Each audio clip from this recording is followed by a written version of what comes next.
सादर नमन वंदन करते हुए श्री रामचरितमानस से गोस्वामी तुलसीदास जी द्वारा लिखी हुई कुछ चौपाइयां आप सभी तक पहुंचा रहा हूं। किसी भी प्रकार की यह त्रुटि होती है उसके लिए मैं क्षमा प्रार्थी हूं। प्रसंग उस समय का है जिस समय महामुनि विश्वामित्र जी राम और लक्ष्मण को राजा दशरथ के दरबार में लेकर के पहुंचते हैं धनुष यज्ञ दिखाने के लिए। और राजा जनक जी अपने मंत्रियों और विप्रों सहित आकर के मुनि के चरणों में प्रणाम करते हैं। सुनिएगा। तो संग सचिव सुचि भूर भट भूसुर बरि गुरु ज्ञात चले मिलन मुनि नाय कहीं मुदित राऊ यही भांति। राजा अपने मंत्रियों योद्धाओं और श्रेष्ठ विप्रों गुरु सतानंद जी और अपनी जात के श्रेष्ठ लोगों को साथ में लेकर के जाकर के प्रसन्नता के साथ मुनि श्री विश्वामित्र जी से मिलने के लिए चले। तुलसीदास जी ने चौपाई के माध्यम से दर्शाया है।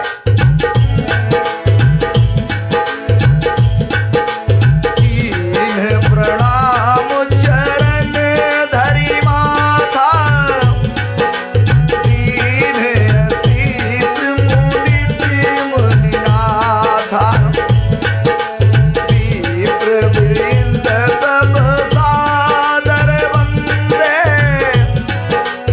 जानि भाग्य बड़ि राव आनंदे कुशल प्रस्थ कही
दिया।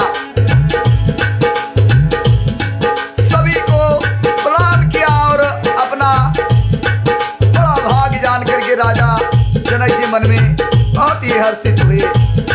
बार बार कुशल विश्वामित्र जी ने राजा को बैठाया। उसी समय दोनों भाई राम और लक्ष्मण फुलवारी में टहलने गए थे, वो भी आ गए। सुकुमार किशोर अवस्था वाले श्याम और गौर वर्ण वाले दोनों कुमार, नेत्रों को सुख देने वाले और सारे विश्व के चित्त को चुराने वाले हैं। जब रघुनाथ जी आए, सभी लोग उठ करके खड़े हो गए। विश्वामित्र जी ने उनको अपने पास बैठा लिया। दोनों भाइयों को देखकर सभी सुखी हुए, सबके नेत्रों में खुशी से आंसू भर आए और शरीर रोमांचित हो उठे। राम जी की मधुर मनोहर मूर्ति को देख करके राजा जनक विशेष रूप से, यानी देह की सुध बुध ही नहीं रही, ऐसा चेत हो गए, यानी मंत्रमुग्ध हो गए। तुलसीदास जी ने लिखा है दोहे के माध्यम से कि प्रेम मगन मनुजान नृपु कारी विवेक उधारी धीर, अरे बोलव मुनि पद नाई सिरु, गद गद गिरा गंभीर। मन को प्रेम में मगन जानकर राजा जनक ने विवेक का आश्रय लेकर धीरज धारण किया और मुनि के चरणों में सिर नवाकर गदगद वाणी में कहा। पुनः तुलसीदास जी ने चौपाई के माध्यम से दर्शाया है। अरे कहा हो नाथ सुंदरी दो बालकी, मुनि कुल तिलक की नृप कुल बालक, ब्रह्मो जो निगम नेति कही गावा, उभय वेशधर की सोइयावा, साज विराग रूप मन मोरा, अकित होत जिम चंद चकोरा, आते प्रभु पूछो सती भाऊ, कहावो नाथ जनु करहु दुराऊ।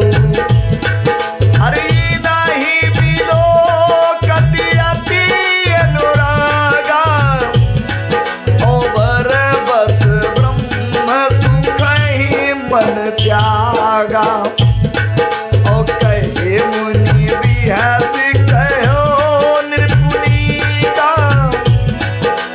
वचन तुम्हार न होई अली का। और ये प्रिय सब ही जहाँ लगे प्राणी, ओ मन मुस्काहि राम सुनवानी, रघुकुल मन दशरथी के जाए, ओ मम हित लाग नरेश पठाए।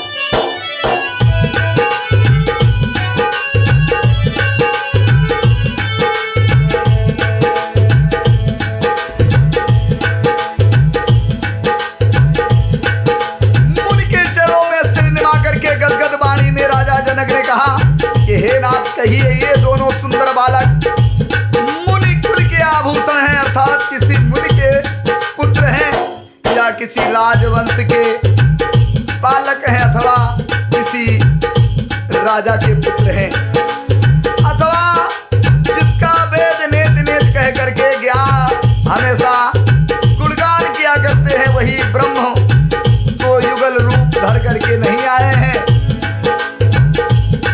राजा जनक इस प्रकार मुनिवर से पूछते हैं, मेरा मन जो स्वभाव से ही वैराग रूप है, इस तरह मुग्ध हो रहा है जैसे चंद्रमा को देख करके चकोर। राजा जनक ने कहा कि हे प्रभु, इसलिए मैं आपसे सत्य भाव से पूछता हूं कि हे नाथ बताइए, छिपाओ न कीजिए। इनको देखते ही अत्यंत प्रेम के बस होकर मेरे मन में जबरदस्ती ब्रह्म सुख को, मेरे मन ने ब्रह्म सुख को त्याग दिया है। मुनि ने हंसकर कहा, हे राजन, आपने ठीक ही कहा है, आपका वचन मिथ्या नहीं हो सकता। जगत में जहां तक जितने भी प्राणी हैं, ये सभी को प्रिय हैं। मुनि की रहस्य भरी वाणी सुन करके रामचंद्र जी मन ही मन मुस्कुरा रहे हैं। ये रघुकुल, फिर मुनि ने कहा कि ये रघुकुल मणि महाराज दशरथ जी के पुत्र हैं और मेरे हित के लिए राजा ने इनको मेरे साथ भेजा है। तो राम लखन दो बंधुवर, रूपशील बलधाम, और मखरा क्यों सब साख जगु, जिते असुर संग्राम। ये राम और लक्ष्मण दोनों श्रेष्ठ, मुनि ने कहा कि ये राम और लक्ष्मण दोनों श्रेष्ठ भाई रूप, शील और बल के धाम है। सारा जगत साक्षी है कि इन्होंने युद्ध में असुरों को जीतकर मेरे यज्ञ की रक्षा की है। महामुनि विश्वामित्र जी ने कहा। तब राजा ने क्या कहा, चौपाई के माध्यम से श्री गोस्वामी तुलसीदास जी ने दर्शाया है। मुनि तव चरण देखी कहे राऊ, और कही न सकऊं निज पुण्य प्रभाव, और सुंदर श्याम गोरी दो भ्राता, आनंदहु के आनंद दाता, और इन्हें कई प्रीत परस पर पावनी, और कही न जाए मन भाव सुहावन।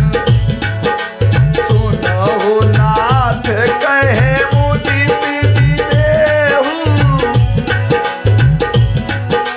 ब्रह्म जीव इव साज सनेहु। पुनि पुनि प्रभु ही चितव नर नाहु, पुलक गात उर अधिक उछाहु। मुनहि प्रशंसनाई पद सीसु, चले वो लवाई नगर अवनीसु। सुंदर सुंदर सदन सुखद सब काला, ताहा वासुले दीन भुवला। करी पूजा सत विधि से उदाई, गया वो राव गृह विदा कराई।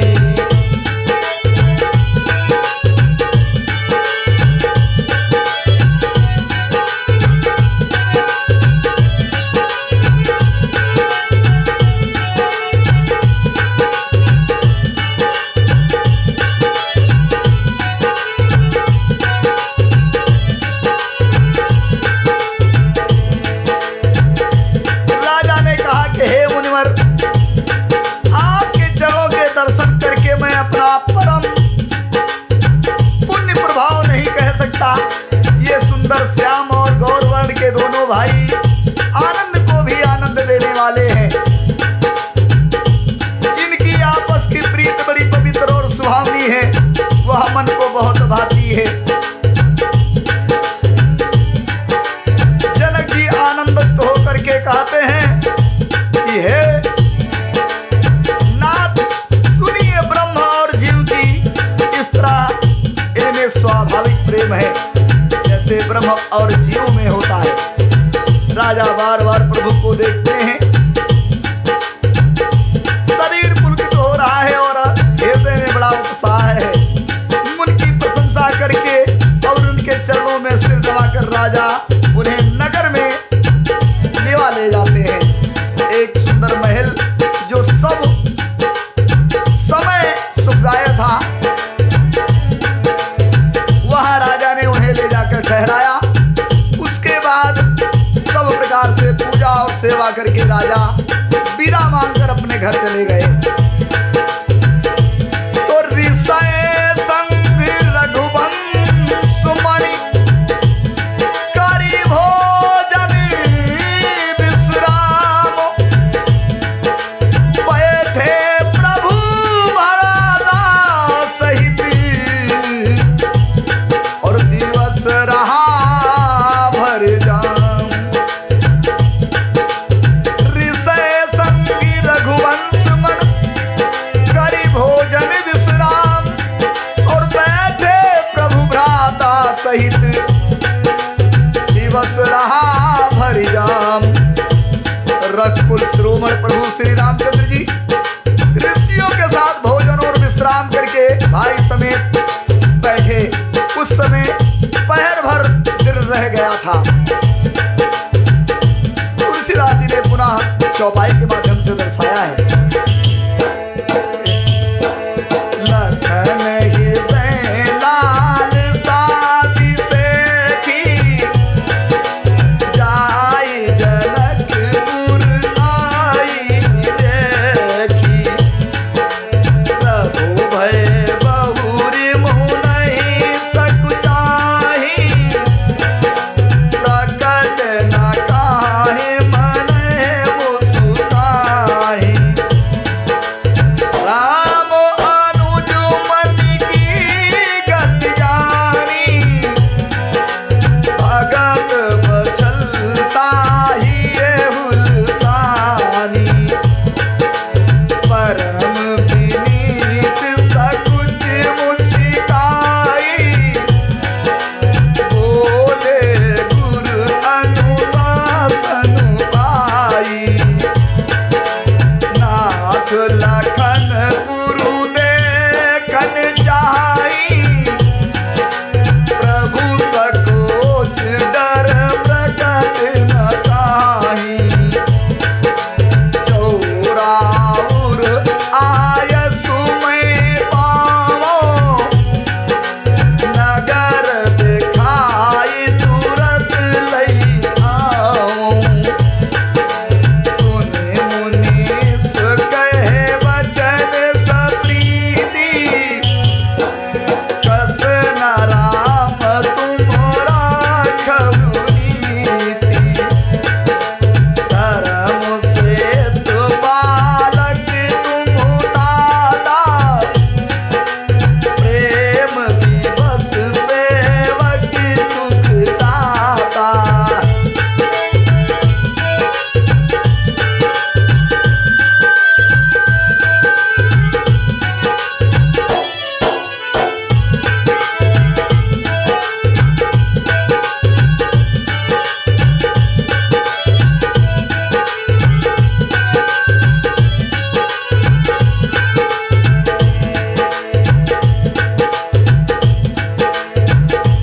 सभी जब लक्ष्मण समेत विश्राम करके बैठे, उस समय पहर भर दिन रह गया था। लक्ष्मण जी के हृदय में विशेष लालसा है कि जाकर के जनकपुर देखावे, परंतु प्रभु श्री रामचंद्र जी का डर है, फिर मुन से भी सक जाते हैं, इसलिए प्रकट कुछ कह नहीं पाते हैं, मन ही मन मुस्कुरा रहे हैं। अंतर्यामी भगवान श्री रामचंद्र जी भाई के मन की बात समझ गए और उनके हृदय में भक्त वत्सलता उमड़ पड़ी। वे गुरु जी की जाते हुए मुस्कुरा करके बोले, हे नाथ,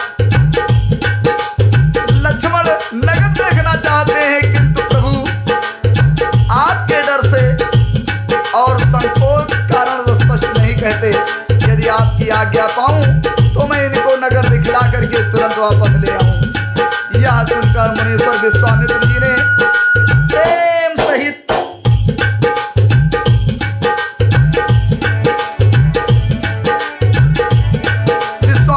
प्रेम सहित वचन कहे कि हे राम, तुम नीत की रक्षा कैसे न करोगे? तुम धर्म की मर्यादा पालन करने वाले और प्रेम के वशीभूत हो करके सेवकों को सुख देने वाले हो। विश्वामित्र मुनि ने कहा, जिसको तुलसीदास जी ने दोहे के माध्यम से दर्शाया है कि जाई जनक, अरे जाई देखी आवऊ नगर, सुख निधान दो भाई, अरे करहु सुफल सबके नयन, अरे सुंदर बदन दिखाए। विश्वामित्र मुनि ने कहा कि हे सुख के निधान दोनों भाई, जा करके नगर देखिए करके आइए और अपने सुंदर मुख दिखला करके सभी नगरवासियों के नेत्रों को सुख दे करके आइए। पुनः तुलसीदास जी ने लिखा है, मुनि पद कमल बांधी दो भ्राता, चले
करते हैं। बालकों के झुंड की अत्यंत शोभा देखकर साथ लग गए, उनके नेत्र और मन लुभा गए।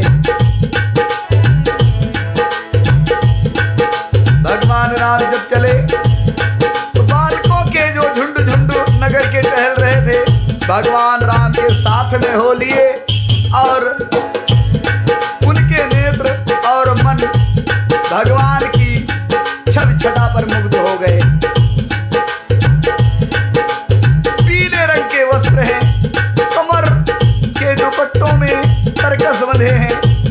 हाथों में सुंदर धनुष बाण शोभित हैं।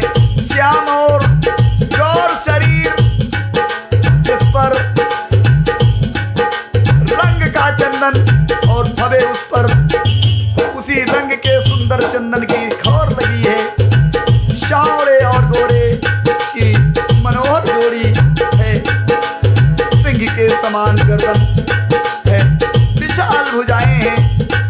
वक्षस्थल पर अत्यंत सुंदर गजमुक्ता की माला है। सुंदर लाल कमल के समान नेत्र हैं। तीनों तापों को छुड़ाने वाले चंद्रमा के समान मुख हैं। कानों में सोने के कर्णफूल है, शोभा दे रहे हैं। और देखते ही मानो मुख को यानी चित्त को चुरा लेते हैं। उनकी चितवन बड़ी मनोहर है, भाव है तिरछी है एवं सुंदर है। तिलक की रेखाएं ऐसी सुंदर हैं मानो शोभा पर मुहर लगा दी गई है। तो रुचिर चौदनी सुभग सिर में जगी कुंजित केस। अरे नख सिख सुंदर बंध दो शोभा सकल सुरेश। सिर पर सुंदर चौकोनी टोपियां हैं, काले और घुंघराले बाल हैं। दोनों भाई नख से लेकर शिखा तक सुंदर हैं और सारी शोभा जहां जैसी चाहिए वैसी ही शोभित है। तुलसीदास जी ने पुनः लिखा है, देखन नगर भूप सुत आए, समाचार पूर्वसिन पाए। धाये धाम काम सब त्यागी, मनहु रंग निधि लूटन लागी। निरखि साज सुंदर दो भाई, होहि सुखी लोचन फल पाई। जुगति भवन झरोखन लागी, निरखहि राम रूप अनुरागी। कहाई परस्पर वचन सप्रीति, सखी इन्हीं कोट कामु छबीती। सुर नर असुर नाग मुनि माही, शोभा असी कहूँ सुनियत नाही। विष्णु चार भुज विधि मुख चारी, विकट देश मुख पंच पुरारी। अपर देव अस को न आही, या छवि सखी पटरी जाही।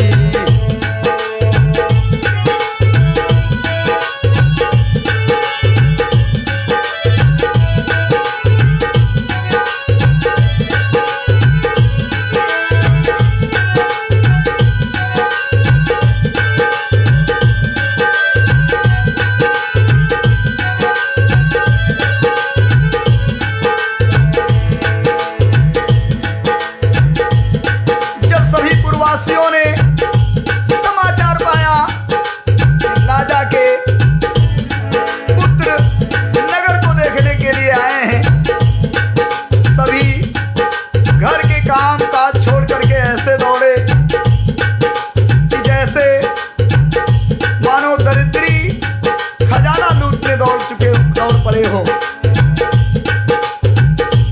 भगवान के रूप को देख करके सभी मंत्रमुग्ध हो गए। नगर की नारियां झरोखों से देख रही हैं, खिड़कियों से देख रही हैं और मन में आपस में सभी कह रही हैं कि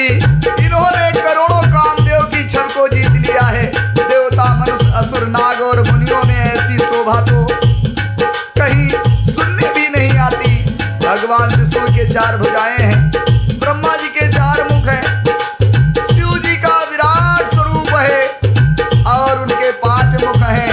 हे सखी, दूसरा देवता भी कोई ऐसा नहीं है जिनके साथ इनकी छठ की उपमा दी जाए। बहुत ही अति सुंदर है।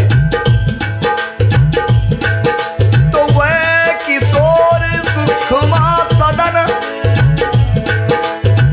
वह किशोर सुषमा सदन, श्याम गौर सुखधाम, अंग अंग परवारी है। अरे कोटि कोटि सतकाम। इनकी किशोर अवस्था है, सभी आपस में कह रही हैं ये सुंदरता के घर हैं, सांवले और गोरे रंग के तथा सुख के धाम। इनके अंग अंग पर करोड़ों अरबों कामदेव को निछावर कर देना चाहिए। फिर तुलसीदास जी ने लिखा है,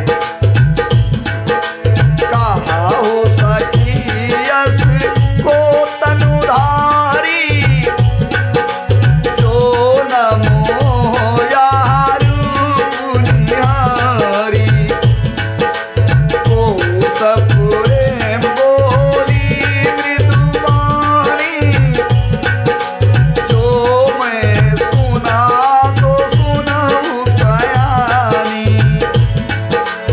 ये दो दशरथ के ढोटा, बाल मरालिन के कलजोटा, मुनि कौशिक मख के रखवारे, जिन्ह रन अजीर निशाचर मारे। श्याम गात कल कंज विलोचन, जो मारीच सुभुज मृदुमोचन। अरे कौशल्या सुत सो सुख खानी, नाम राम धनु सायक पानी। गौर किशोर बेसुवर काछे, कर सर चाप राम के पाछे। लक्ष्मण नाम राम लघु भ्राता, सुनि सखी तात सुमित्रा माता।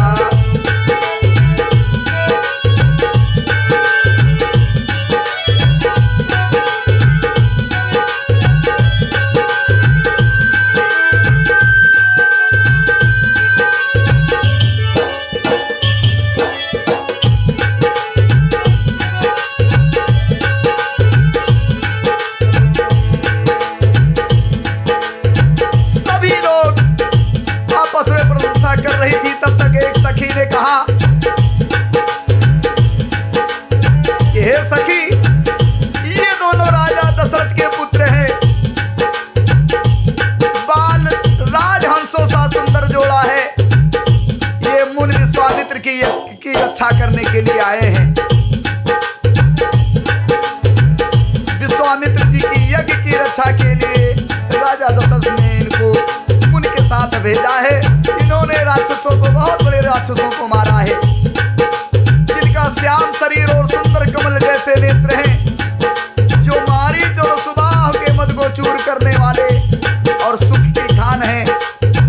हाथ में धनुष बाण लिए हैं, उनका नाम राम है। और जिनका रंग गोरा है, किशोरावस्था है, सुंदर वेश बनाए और हाथों में धनुष बाण लिए हैं। हे सखी, जो राम के पीछे पीछे चल रहे हैं, वो इनके छोटे भाई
सम्मान किया है, परंतु हे सखी राजा अपना प्राण नहीं छोड़ते। वह होनहार के वशीभूत होकर हठपूर्वक अविवेक का ही आश्रय लेते हुए हैं। कोई कहती है यदि विधाता भले हैं, और सुना जाता है कि वह सबकी उचित देखरेख करते हैं और सभी का भला करते हैं। तो हे जानकी, हे सखी, यह वर जानकी को ही मिलेगा। हे सखी, इसमें संदेह नहीं है। कोई सखी कहती है कि अगर विधाता संतुष्ट है और विधाता वास्तव में सबको अच्छे फल देता है, अच्छे कर्म का फल देता है, तो भगवान राम जानकी के लिए ही बने हैं और जानकी के साथ ही इनका विवाह होगा। जो संयोग से ऐसा संयोग बन जाए, कोई कहती है तो हम सब लोग कृतार्थ हो जाएंगे। हे सखी, मेरे तो इसी से इतनी अधिक आतुरता हो रही है कि इसी नाते कभी ये यहाँ आवेंगे और हम लोग भर नजर इनको देखेंगे। तो ना ही तो हम कहूँ सुनाऊँ सखी, इन्हें कर दर्शन दूरी, यह संघट तब होई जब अरे पुण्य पुरा कृत भूरी। कोई कहता है नहीं तो विवाह ना हुआ तो हे सखी सुनो, हमको इनके दर्शन दुर्लभ हैं। यह संयोग तभी हो सकता है जब हमारे पूर्व जन्मों के अच्छे कर्म होंगे। दूसरी सखी ने कहा, उसे चौपाई के माध्यम से तुलसीदास जी ने दर्शाया है। बोली अपर कहो सखी का, यही बियाह अतिहित सबही का। ओ कहे शंकर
यदि यही वर मिलते, भगवान श्री रामचंद्र जी ही उनके पति हो जाते, तो कभी कभार तो जनकपुर जरूर आते, इसी बहाने इनके दर्शन हो जाते। तो दूसरी ने कहा कि हे सखी, तुमने बहुत अच्छा कहा, इस विवाह से सभी का परम हित है। किसी ने कहा शंकर जी का धनुष बहुत ही कठोर है और ये सांवले राजकुमार कोमल शरीर के छोटे छोटे बालक हैं। किसी ने कहा हे सयानी, सब असमंजस ही है।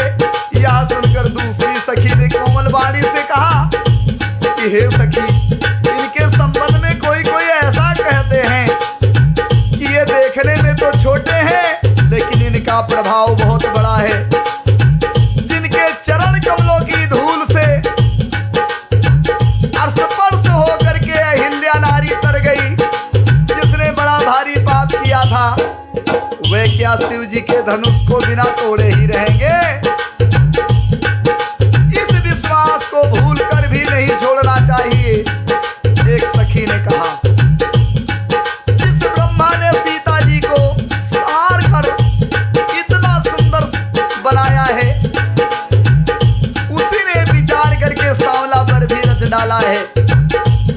उसी के वचन सुन करके यानी सभी सखियां हर्षित हुई और कोमल वाणी से कहने लगी कि ऐसा ही हो। तुलसीदास जी ने लिखा है कि ये हर सही पर सही सुमन सुमुख सुलोचन वृंद, अरे जाहि जहाँ जहाँ बंध दो, अरे तहाँ तहाँ परमानंद। सुंदर मुख वाले, सुंदर नेत्रों वाली,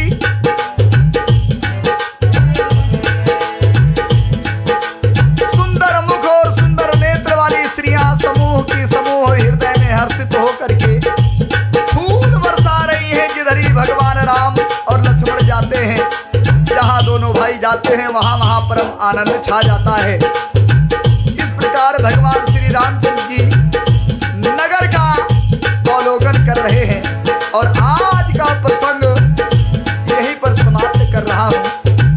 किसी भी प्रकार की यदि त्रुटि होती है, उसके लिए मैं जीएस ज्ञानी नुक्सी कैसरगंज बहराई 94 50 39 27 40 96 28 76 80 61। आप सभी से क्षमा प्रार्थी हूँ और सभी से निवेदन है कि जिस चैनल के माध्यम से आप सभी मेरा ये कार्यक्रम सुन रहे हैं, चैनल को लाइक करें, सब्सक्राइब करें, कमेंट करें और जो भी कमियां मुझसे हो रही हैं उसको कमेंट में जरूर लिखें, जिससे मुझ जैसे नीच व्यक्ति को सुधार करने का अवसर जरूर मिलेगा और आप सभी का आशीर्वाद भी मिलेगा। इसी के साथ समस्त देशवासियों तथा सभी श्रोता बंधुओं से निवेदन है